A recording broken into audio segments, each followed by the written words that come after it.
Hello, and thank you everybody for joining me for this month's reading, the sun's entry into Libra and the celebration of the autumnal equinox for those of us in the Northern Hemisphere.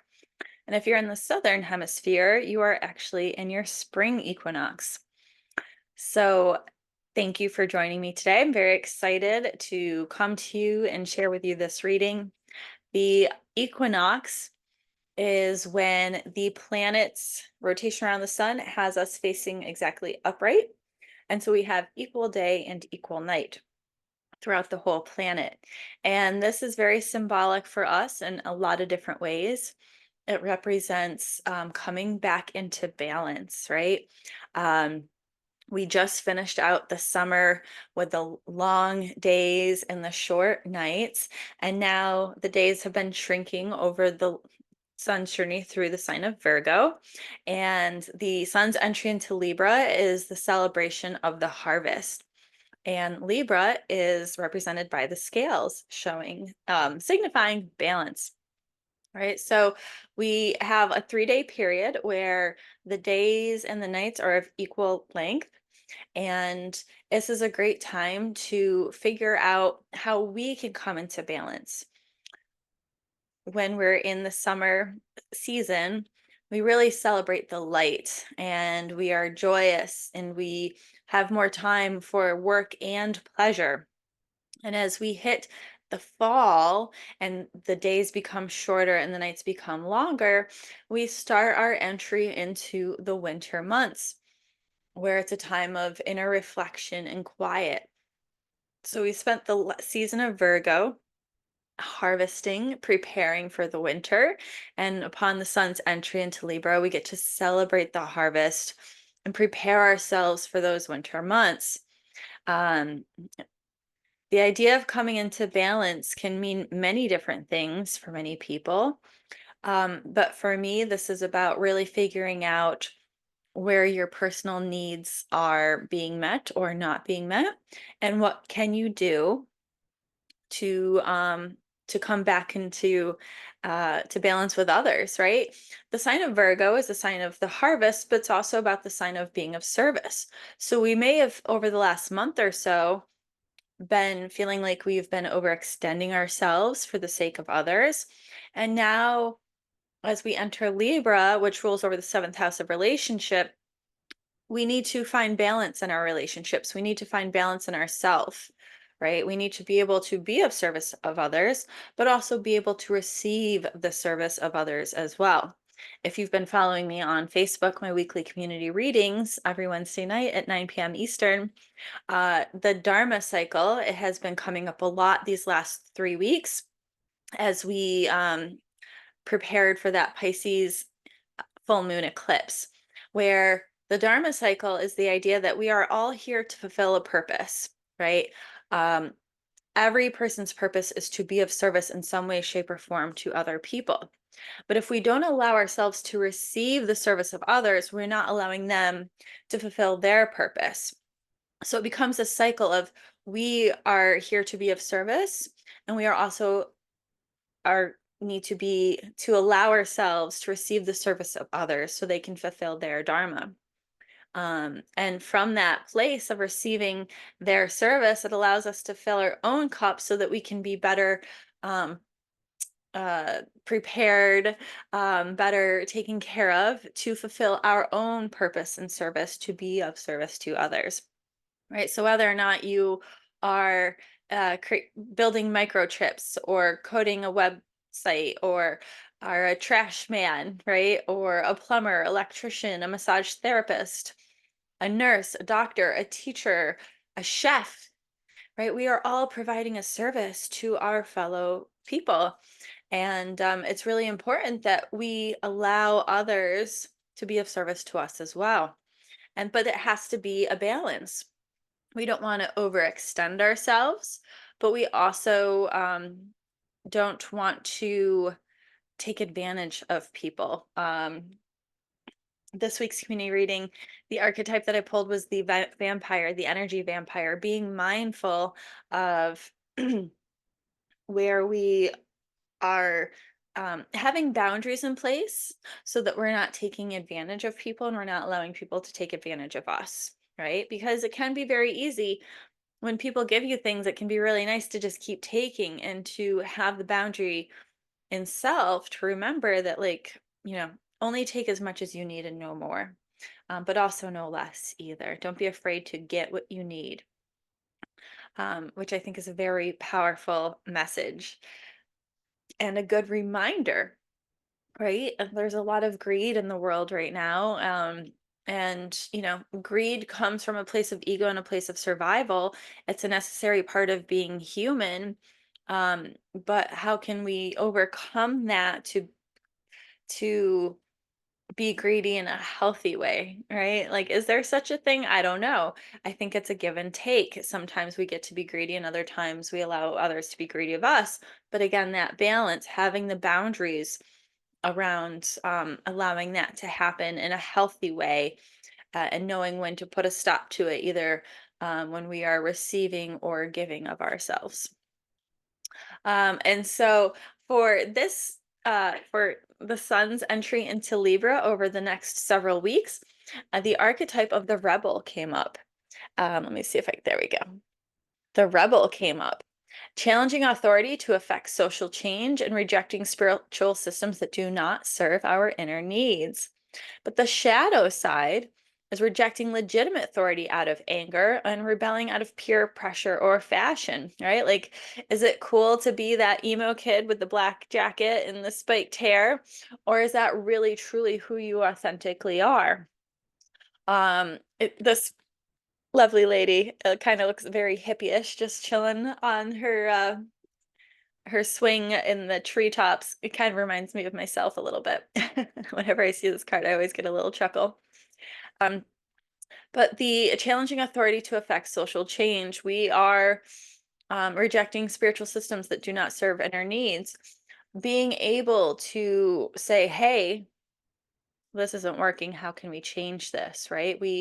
Pluto has been swinging back and forth between Capricorn and Aquarius. Right now, it's back retrograde in Capricorn, really reflecting on all the work that's happened, all the work that we've done to bring us to this point. And so when it turns direct in the final degrees of Capricorn to enter Aquarius for the next 20 years, where it will stay, there's going to be a lot of transformational energy around social systems. All right, Aquarius is the sign of social systems and the collective energy. But what's interesting about Aquarius, it's Pisces is the transmutation of collective energy, where you dissolve into the collective, where Aquarian energy is, how can we serve the collective by being our unique individual selves? How can we radicalize the collective through our unique expression? And so this rebellious energy is very representative of that, standing up, being the voice that needs to happen to create that social shift, that social change. And as we are here in the United States preparing for election season, what is it, in a month and a half, right? There's going to be a lot of rebellious energy that's coming up. So, if we can first get into a place of balance, aligning with what do we need to stay in harmony, to be in homeostasis, to prepare ourselves for these next 3 months of introspection. There's going to be some rebellion around that. Um, like the balance can mean different things to different people. And I think we're going to be seeing a lot of um, arguments around what that balance gets to look like and how that actually, how it can be most productive, right? So it'll be really interesting to see what comes to light. And then in a couple weeks, we have the new moon solar eclipse in Libra, where relationships will really be brought to the forefront. The new moon eclipse is going to bring hidden tensions in relationships to the surface. So the full moon lunar eclipse in Pisces really was about ending karmic cycles so that new karmic cycles can begin, transmutating through those karmic cycles. And with this new moon in Libra, really part of creating new karmic cycles is how our relationships are going to transmute and we get to show up in these relationships. How can we find balance and meaning in our relationships, completing that cycle of dharma?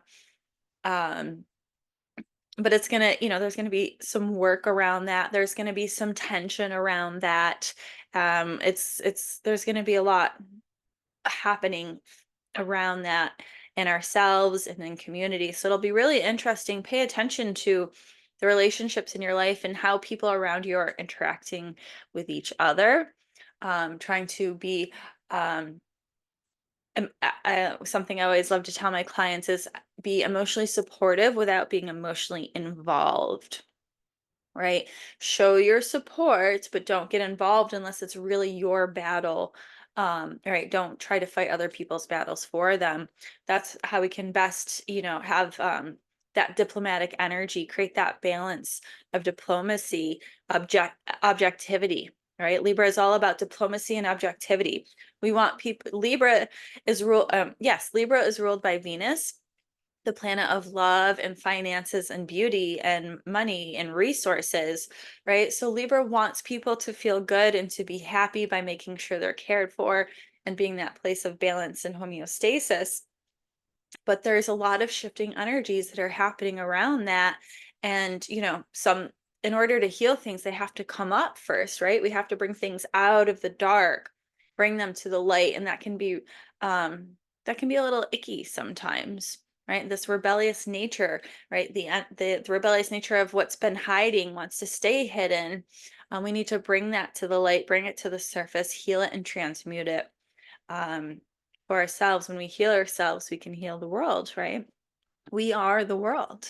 This is the world that we have created. So we must heal ourselves to heal that. So this is going to be very interesting energy. And so for the Ascended Masters card that came up, was very interesting.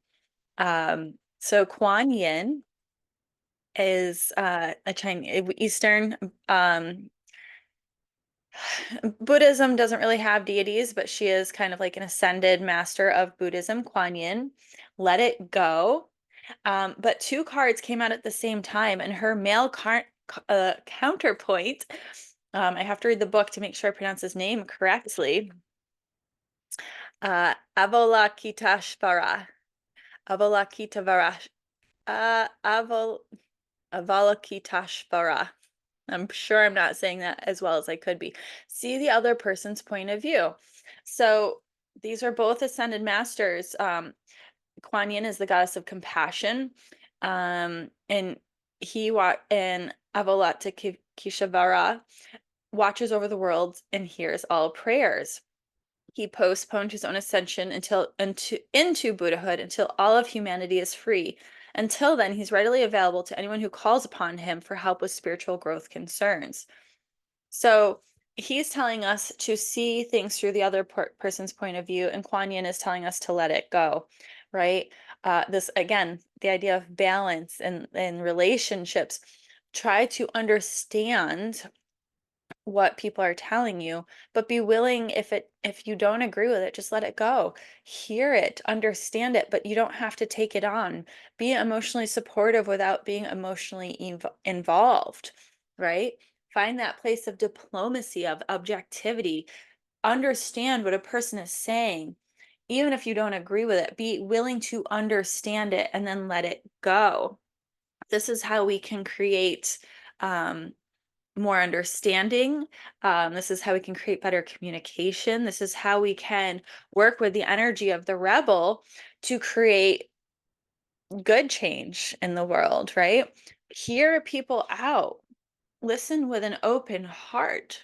Don't take it on, just hear it. Hear the other person's point of view. Especially right now in the United States, everything is so polarized. It's one way or the other. And we really need to be mindful that that really does not work. especially in this equinox. It's not one way or the other. It's about how can all exist in the same way. What's true for you may not be true for another person, but that doesn't make it any less true for them. And being able to honor that is where society can evolve together as a whole. This is very important. It's really easy to get caught up in the ego and say, no, you're right, you're wrong, you believe this, you support that, I can't abide by that. That's true for them, and we don't get to diminish another person's truth just because it's not our own. And I'm not saying this is easy, but this is part of the work it takes to grow as a person, to help society evolve as a whole, right? I will say this over and over until I'm blue in the face. So I will die on top of this mountain if I have to, right?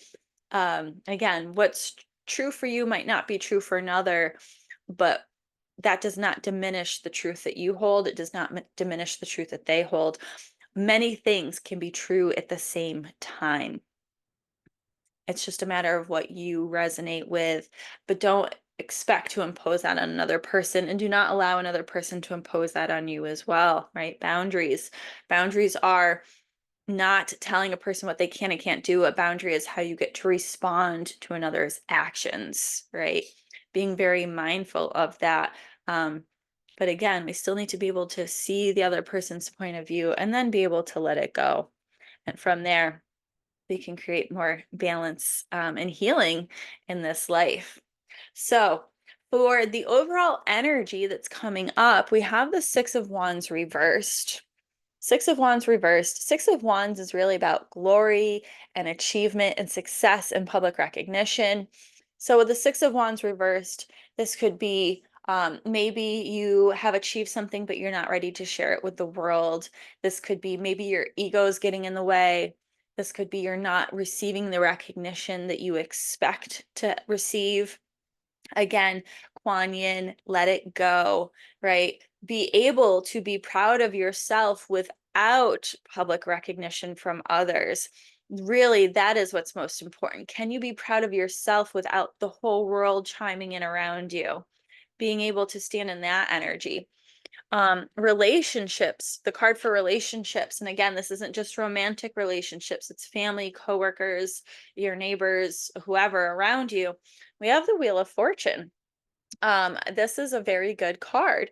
Um, Relationships are going to be coming up out of nowhere. There's going to be opportunity from these relationships to um, new opportunities are going to arise from the people that we encounter in our lives, right? Again, if we come from that place of self self-awareness, self-glory, self-acceptance, self-love, without needing outside affirmation, we will attract the right people into our lives, and people who can really change our lives will show up in really meaningful ways. But if we come from a place of ego, we really risk pushing those people away. So again, humility is going to be very key at this next several weeks. And from that place of humility and being of service and allowing yourself to receive the service of others, coming into balance with the people around us, really amazing things get to happen. Um, and so, for money and resources, the magician is here letting us know that we have all the resources we need to make these things happen. Once we encounter the people, we must be ready for them, be willing to work with them, come into community with them, and magical things and abundance will come as a result. But the Queen of Cups is reversed for the position of working, right? It's really important. Queen of Cups is about self-care, really being cautious to not overextend ourselves. Really, again, balance is going to be the theme for the next month as we start to descend into these darker days. Being able to reserve our energy, knowing when to use our energy and when to hold back. Um, Really mindful to really come from that place of love, self-love and self-care, being of service to others from a place of love. It might be there could be some overwhelm, there could be some resentment. Are your boundaries in place? Knowing and holding yourself accountable to those boundaries, right? Like, A boundary is not don't call me after 5. The boundary is if you call me after 5, I'm not going to answer. Are you picking up that phone at 5:30? Hold yourself accountable to your boundaries. Don't pick up the phone after 5 o'clock. And again, take what resonates and leave the rest, and apply this and how it applies to you, right? Is your boundary, um, I said I'd pick up the cupcakes, but I'm not going to pick up the ice too. Don't pick up the ice, right? Hold yourself accountable to those boundaries. Honor yourself. And if other people don't like those boundaries, that's up to them to deal with. We are not here to make other people feel better about their triggers. Your triggers are your own to work on. And it's not up to you to tiptoe around other people's triggers. And you should not expect other people to tiptoe around your triggers. You have to manage yourself, but having healthy boundaries, holding yourself accountable to those boundaries, and being willing to let go of if someone's annoyed by those boundaries, don't give in, as long as you're doing it from a place of love and not from a place of spite. Okay, that's very important. It's very easy to become very spiteful. Continue to come from that place of love, that place of equanimity, right? Hear the other person's point of view and let it go. Sorry, that's not mine. You have to figure that out. From that, we move into the Three of Wands for health, right? The Three of Wands is about taking a journey, preparing for the journey, but this is a reverse card. So on our health journey, maybe we need to break down our health journey into small, manageable steps, right? Oftentimes, people like want to make these huge, radical shifts in their life, and that lasts for like a couple weeks and it disappears, and oh, that didn't work. If we can break it down into small manageable steps, we can actually create more longer lasting results in the long run, called habit stacking. You can check out crap, what's the name of that book? I'll have to I can't remember I'll put it in the show notes, or in the in the description below what the book is. Habit stacking. Oh God, I can't think of the name. I'll have it in the description below for you to check that book out. And that brings us finally to our spirit. And I love this card, the Two of Cups. The Two of Cups, right? This card is about union. This card is about balance. It's about life-changing relationships. Again, the Wheel of Fortune showing up in the position of relationships, and the Two of Cups. Our spirit is nourished by relationships, healthy relationships.